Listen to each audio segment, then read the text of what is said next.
আপনার এই যে র আমাদের ঢাকা ক্যান্টনমেন্টে আপনার অবস্থান নিছে, এরকম একটা কথা আমরা সব সময় বলতাম। অনেকে মনে করতো এটা কথার কথা, অনেকে বিশ্বাস করতো, অনেকে বিশ্বাস করতো না। হাসিনার পতনের পরও এখন র একদম ক্যান্টনমেন্টে প্রকাশ্যে কিভাবে আছে, আজকে তার কিছু প্রমাণ এবং নাম আমি আপনাদের কাছে উপস্থাপন করতেছি। আপনারা জানেন আমাদের দেশটাকে লুটে পুটে খাওয়ার জন্য এই যে হাসিনা নামক এই মুক্তিযুদ্ধের চেতনাধারী এই স্বৈরাচারের হাসিনার শেখ মুজিবের দ্বিতীয় বংশধর ফলেন শেখস, এরা আমাদের ক্যান্টনমেন্টে কিভাবে এখনো আছে আমি আপনাকে 2-3টা নাম এবং আগের কয়েকজনের নাম বললে আপনারা বুঝতে পারবেন। আপনারা জানেন বাংলাদেশ ইউনিভার্সিটি অফ প্রফেশনাল নামে একটা ইউনিভার্সিটি ক্যান্টনমেন্টে আছে, তার অধীনে কয়েকটা ইউনিভার্সিটি আছে, তার মধ্যে একটা হচ্ছে MIST, military institute of science and technology. এখানে একদম অফিসিয়ালি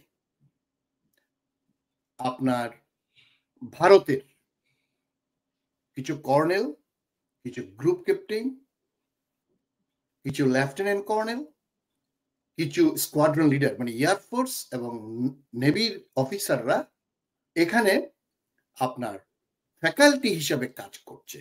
যেমন আমি একজনের নাম বলি, এটা department of computer science and engineering MIST-র ফ্যাকাল্টি কর্নেল অরিন্দম চ্যাটার্জি। আপনি যদি তার প্রোফাইলে যান দেখবেন এই প্রোফাইল এখন বন্ধ।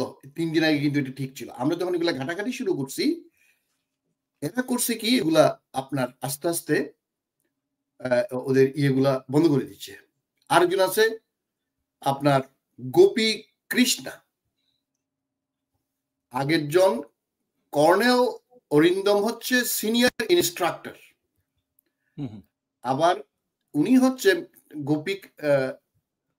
গোপী কৃষ্ণ হচ্ছে আপনার ইনস্ট্রাক্টর, ওটা সিনিয়র এটা জুনিয়র। এরা হচ্ছে আপনার এয়ারফোর্সের, ও দুজনই department of computer science and engineering এ আপনার শিক্ষকতা করছেন। ইন দ্য নেম অফ শিক্ষকতা আমরা যদ্দূর খোঁজ নিয়ে জানছি তারা হচ্ছে আসলে রর অপারেটিভস, এবং তারা শুধু র যে কর্মকাণ্ড করে যাচ্ছে তা না, তারা এখানে আপনার সংগ্রহ করতেছে আপনার র এজেন্ট এমাং মিলিটারিজ, আমাদের মিলিটারিদের মধ্যে তারা সংগ্রহ করে যাচ্ছে। আমি আপনাদেরকে আরেকটা ডিপার্টমেন্টের কথা বলতে পারি, অ্যারোনটিক্যাল যেটা ইঞ্জিনিয়ারিং যেটা আছে, তাদের টার্গেট হচ্ছে সোফার আমরা যতদূর খোঁজ নিয়ে দেখছি, এটা অনেক জায়গায় আছে, এটা আমরা একদম প্রকাশ্যে পেলাম, মানে ডোন্ট কেয়ার। হাসিনার পতনের পরও এখনো তারা কিভাবে বহাল তবিয়তা আছে সেইটাই আমার কাছে বা আপনাদের কাছে তুলে ধরার জন্য, এবং আমাদের ইন্টারিম গভর্নমেন্টের কাছে আমাদের এই যে বার্তা, তাদেরকে আমরা এখন বিপ্লবীও বলতে চাই না, গণ অভ্যুত্থানকারীও বলতে চাই না, কারণ কোন শখ এই কুলাঙ্গার অফিসার যারা এই কুলাঙ্গার অফিসারদেরকে দিতে হবে, সেটা মিলিটারি বলেন, সিভিল বলেন, পুলিশ বলেন, অথবা আপনার অলিগার্ক এই ব্যবসায়ীদের বলেন, সামান্য কিছুদেরকে দেওয়া হয়েছে। যেমন আমি আরো দুজনের নাম বলি, এটা হচ্ছে ডিপার্টমেন্ট অফ আপনার অ্যারোনটিক্যাল ইঞ্জিনিয়ারিং, ওখানে আছে গ্রুপ ক্যাপ্টেন সিদ্ধার্থ শঙ্কর পটনায়ক। আচ্ছা, তার প্রোফাইল এখন অফ করে দেওয়া হয়েছে, এই জন্য আমরা ঘাটাঘাটি করতেছি, এরা আসলে অফ করে দেওয়া হয়েছে। এরপরে আছে গ্রুপ ক্যাপ্টেন এন সুমান্ডা, দুজনই সিনিয়র ইনস্ট্রাক্টর ফরেন ফ্যাকাল্টি। এখন আমার প্রশ্ন আমার দর্শক শ্রোতাদের এবং আপনার ইন্টারিম গভর্নমেন্ট সহ সেনা প্রধান ডিজিএফআই। আপনাদের কাছে আমাদের প্রশ্ন, বাংলাদেশের ইঞ্জিনিয়ারিং এর সবচেয়ে বড় প্রতিষ্ঠান হচ্ছে বুয়েট, আমরা জানি। এরপরে এখন ঢাকা বিশ্ববিদ্যালয়, চট্টগ্রাম, রাজশাহী, জাহাঙ্গীরনগর বা সুয়েট, কুয়েট, রুয়েট, এগুলা অনেক পুরানো এবং নামজাদা প্রতিষ্ঠান। এখানে কোনো বিদেশি ফ্যাকাল্টি আছে বলে অন্তত আমি খুঁজে পাই নাই। কোনো বিদেশি ফ্যাকাল্টি আসে, এসে হয়তো তারা ভিজিটিং প্রফেসর হিসেবে এসে হয়তো চলে যায়, অথবা যেমন আমি ব্রেকে দেখছি সেখানে একজন ফরেন ভাইস চ্যান্সেলর ছিলেন, এআইইউবি ওখানে একজন ভাইস চ্যান্সেলর ছিলেন, একজন আমেরিকা দেখছি, অথবা আমাদের ডায়াসপোরা যেমন প্রফেসর সাদ আন্দালিম, আমি দেখছি উনি ব্রেকের ভাইস চ্যান্সেলর হয়েছিলেন, উনি আমেরিকান একটা নাম করা ইউনিভার্সিটির প্রফেসর ছিলেন একসময়।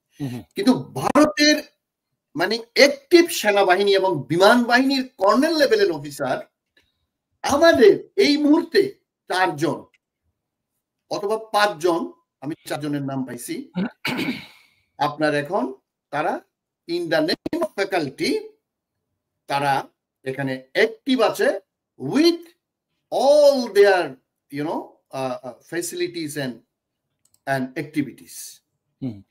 তাহলে বুয়েটে নাই, ঢাকা বিশ্ববিদ্যালয়ে নাই, বিশেষ করে আমাদের military institute of science and technology, এটা যদি আপনি হিসাব করেন এখনো বাংলাদেশের আপনার বলতে পারেন 20, 30, 40 নম্বরের ইনস্টিটিউশন এটা না, বা 50-এর মধ্যেও নাই এমআইএসটি, কারণ এটা নতুন, গত 10-12 বছর ধরে করা হয়েছে।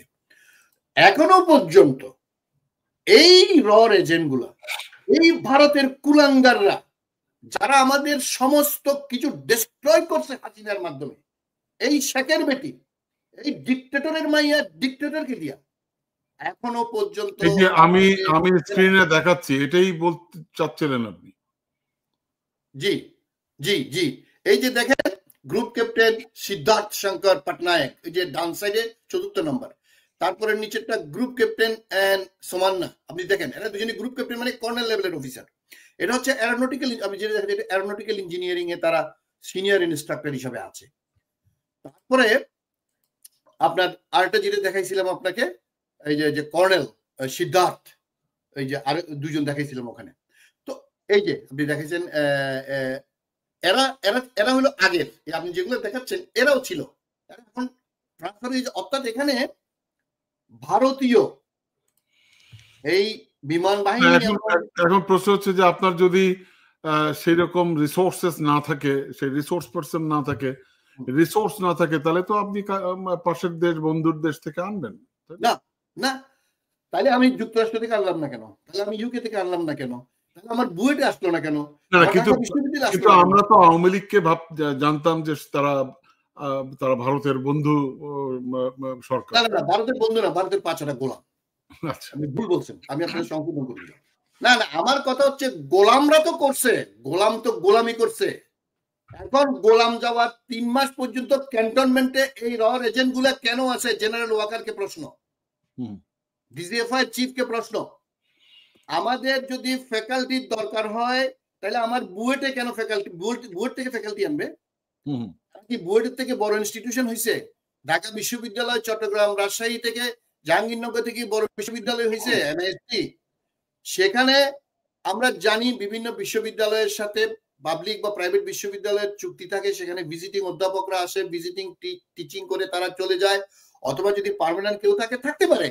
কিন্তু আমার প্রশ্ন হচ্ছে, আমরা খবর নিয়ে দেখলাম এমআইএসটি হয়েছে, আপনি বলতে পারেন গত 15 বছর আগে, এখানে গত 12 বছর ধরেই Indian military in disguise they are working as র এজেন্ট। এবং শুধু তাই না, আমরা যতটুকু খবর নিচ্ছি তারা এখানে এই ছাত্রদেরকে, এমআইএসটি ছাত্রদেরকে এবং ক্যান্টনমেন্টে তারা র এজেন্ট সংগ্রহ করতেছে এবং তাদেরকে বিভিন্ন রকমের প্রলোভন দেখিয়ে তাদের পিএইচডি করার জন্য, মাস্টার্স করার জন্য ভারতে নিয়ে যাচ্ছে এবং তাদেরকে আপনার ব্রেইন ওয়াশ করতেছে।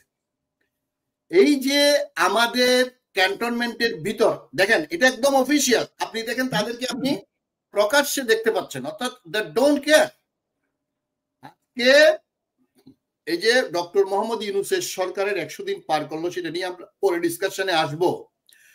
আজকে এত জনপ্রিয় হওয়া, এত জনপ্রিয়তা নিয়ে এসেও আজকে যে ফেস করতেছে এই যে ডক্টর মোহাম্মদ ইউনূস সরকারের বিভিন্ন রকমের ঝামেলা, আমরা ভারতের প্রপাগান্ডা মেশিনগুলা এই সরকারকে ধ্বংস করার জন্য, এই সরকারকে আন্ডারমাইন করার জন্য যে কাজগুলা করতেছে, আমি তো মনে করি এই ইনস্ট্রাক্টর গুলা in disguise they are working in the military, outside the military, among the political parties, among the business people, এবং এমনকি বৈষম্য বিরোধী ছাত্রদের মধ্যেও তারা ঢুকে গেছে। কোন দিকে কে ঢুকতেছে উই ডোন্ট নো, বিকজ এই যে ডাইলিউট ট্রানজিশনাল যে পিরিয়ড ডক্টর মোহাম্মদ ইউনূস সরকারের, এখানে আপনি জানেন যে কোনো ডাইলিউট জিনিসের মধ্যে ঢুকা খুবই easy, it's very easy, entry very easy. এখন আমরা যদি প্রকাশ্যে এইরকম অবস্থান দেখি, তাহলে গোপনে কি চলতেছে আমরা তো জানি না, আমরা তো গোয়েন্দা না। আমি যখন দেখলাম প্রাইভেট বিশ্ববিদ্যালয়, মনে করেন north south university, BRAC university, Islamic university বা ইস্ট ওয়েস্ট ইউনিভার্সিটির নাম করা, এখানে ভারতীয় কোনো ফ্যাকাল্টি নাই। বুয়েট, ঢাকা, রাজশাহী, চট্টগ্রাম এগুলো বাতি দেন, কিন্তু এমআইএসটিতে কেন?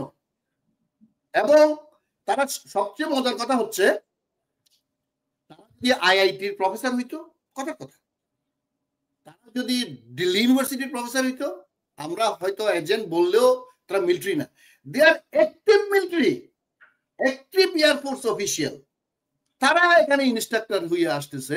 What is the reason? What is the reason? Only reason to destroy our democracy, to undermine our military. এবং আমি অনেক রিটায়ার্ড মিলিটারি অফিসারের সাথে আমি কথা বলছি, তারা বলছে বাংলাদেশ মিলিটারি যদি আবার রিকনস্ট্রাক্ট না করা হয়, রিঅর্গানাইজ না করা হয়, এই যে আজকে আমরা প্রথমে 6টা পরে 5টা আপনার সংস্কার কমিশন গঠন করা হয়েছে, আমরা প্রথম থেকে বলছি মিলিটারি সংস্কারের কমিশন কই? এখনো পর্যন্ত মিলিটারি সংস্কারের কমিশন গঠন করা হয় নাই। কি কারণে গঠন করা হয় নাই? মিলিটারি কি বাংলাদেশের আপনার জনগণের পয়সায় চলে না? এটা কি ভারতের টাকায় চলে? এটা কি হাসিনার বাপের টাকায় চলে? এটা কি বাকশালীদের টাকায় চলে? এটা বাংলাদেশের মানুষের ট্যাক্সের পয়সায় চলে, অন্যান্য প্রতিষ্ঠানের মতো। যে মিলিটারি গুম করছে, যে মিলিটারি খুন করছে, যে মিলিটারি হাসিনা, যে মিলিটারি দিয়ে হাজার হাজার কোটি টাকা লোপাট করছে, যে মিলিটারি বন্দুকের নল দিয়ে ডিজিএফআই এর মাধ্যমে ব্যাংক ডাকাতি করছে, ব্যাংকের শেয়ার লুট করেছে, সেই মিলিটারি রিফর্মের দরকার 1 নম্বরে। বাংলাদেশের সকল প্রতিষ্ঠান মিলিটারিতে কি হবে না হবে এটা নতুন ভাবে সংস্কার করতে হবে, রিডিজাইন করতে হবে। আমি বাংলাদেশের মানুষ, রাজনৈতিক দল, বৈষম্য বিরোধী ছাত্র এবং বিশেষ করে সেনাবাহিনী প্রধান জেনারেল ওয়াকার সাহেব, ডিজিএফআই চিফ সাহেবরা অবিলম্বে ভারতীয় এইসব ইনস্ট্রাক্টর নামে আমাদের দেশ ধ্বংসকারী প্ল্যানকারীরা, তারা কোনো অবস্থাতেই এখানে থাকতে পারবে না। এখানে যুক্তরাষ্ট্র, যুক্তরাজ্য, জার্মানি, ফ্রান্স বা অন্যান্য উন্নত দেশের কোনো টিচার নাই। কেন ভারতের অ্যাক্টিভ মিলিটারি আমাদের এমআইএসটির মতো প্রতিষ্ঠানে শিক্ষকতার নামে গোয়েন্দাগিরি করবে? এইসব এজেন্টকে অবিলম্বে, তাদেরকে তো আর গ্রেপ্তার করতে পারবেন না যেহেতু আপনাদের ইনভেট, তাদের অবিলম্বে বহিষ্কার করা হোক। সাথে সাথে আমি আবার ওই আমাদের বয়কট ইন্ডিয়ার যে কথাগুলো বলছিলাম, বাংলাদেশের বড় বড় প্রতিষ্ঠান বিএসআরএম, আবুল খায়ের গ্রুপ সহ এখানে টপ লেভেলে ম্যাক্সিমাম ভারতীয়দের এখনো অবস্থান দেখতেছি, তাদেরকে অবিলম্বে বহিষ্কার করতে হবে। Bharat in disguise is our enemy, they are not our friend, এটা আমাদের মাথায় রাখতে হবে। এবং বিশেষ করে সেনা প্রধান সাহেব, আপনি অনেক অফিসিয়ালকে এখনো গ্রেপ্তার করেন নাই, তাদেরকে বহিষ্কার করেন নাই। আমি আরেকটা কথা মনে করাই দিতে চাই, এখানে আমাদের দর্শক শ্রোতারা জানেন 2021 সালের 10ই ডিসেম্বর যখন র্যাবের উপর স্যাংশন দেয়, তখন 6 জন অফিসিয়ালকে দেওয়া হয়েছিল, তার মধ্যে বেনজির এবং চৌধুরী আব্দুল আল মামুন। এরা হাসিনা তাদেরকে আবার প্রমোশন দিয়ে আইজি বানাইছিল, দুজনকেই। একজন পলাতক, একজন গ্রেপ্তার হয়েছে। যে 4 জন আর্মি অফিসিয়ালকে স্যাংশন দেওয়া হয়েছে, তাদের একজন হচ্ছে খান মোহাম্মদ আজাদ, তোফায়েল মোস্তফা সরওয়ার, মোহাম্মদ জাহাঙ্গীর আলম, মোহাম্মদ আনোয়ার লতিফ খান, এরা কর্নেল ছিল, এদেরকে হাসিনা ব্রিগেডিয়ার বানাইছে, এখনো তারা ইন সার্ভিস। 3 মাস হয়ে গেল। আপনি কি মনে করেন যুক্তরাষ্ট্রের স্যাংশন প্রাপ্ত লোকদের এখনো র্যাবের উপর স্যাংশন যুক্তরাষ্ট্র উইথড্র করে নাই? এই 4 জন এখনো সার্ভিসে আছে। জেনারেল ওয়াকার এবং আমাদের ডক্টর মোহাম্মদ ইউনূস সরকারের যে 2 উপদেষ্টা, lieutenant general Jahangir Alam, lieutenant general Abdul Hafiz, আপনারা কি করতেছেন? এই স্যাংশন প্রাপ্তরা এবং 70 জনের যে লিস্ট দেওয়া হয়েছে, এদেরকে এখনো বহাল তবিয়তে রেখে আপনারা কিভাবে সরকার সুন্দরভাবে চালাবেন আশা করেন? অবিলম্বে ভারতীয় এই গোয়েন্দা র এজেন্ট গুলা এবং এই দেশীয় এজেন্ট এবং স্যাংশন প্রাপ্ত এই 4 জন অফিসিয়াল সহ এই যে জেনারেল মুজিব, তারপরে জেনারেল আমিনুল হক, জেনারেল মঈন, এই যে আছে এখন 9 ডিবির জিওসি, এদেরকে এখনো পর্যন্ত কেন সরানো হচ্ছে না? আপনারা কি মনে করছেন আপনারা এইভাবে মানে দিন দিন আপনারা নিজেরা দুর্বল হয়ে যাচ্ছেন? আপনারা দেখতে পাচ্ছেন। অবিলম্বে আমি ডক্টর মোহাম্মদ ইউনূস সরকার, বিশেষ করে ডক্টর মোহাম্মদ ইউনূস সাহেবকে নিজেকেই আমি আপনাকে দৃষ্টি আকর্ষণ করে বলতে চাই, এই র এজেন্ট গুলা ক্যান্টনমেন্টে বহাল তবিয়তে অফিসিয়ালি আছে, তারা সহ আরো যারা এই স্যাংশন প্রাপ্ত এবং হাসিনার এই জেনারেল গুলা, এগুলাকে অবিলম্বে বিদেশিদেরকে বহিষ্কার করতে হবে। বাংলাদেশের গুলাকে বহিষ্কার করে যারা গুম খুন এবং হাজার হাজার কোটি টাকার লোপাটে জড়িত, তাদেরকে গ্রেপ্তার করে বিচারের আওতায় আনতে হবে।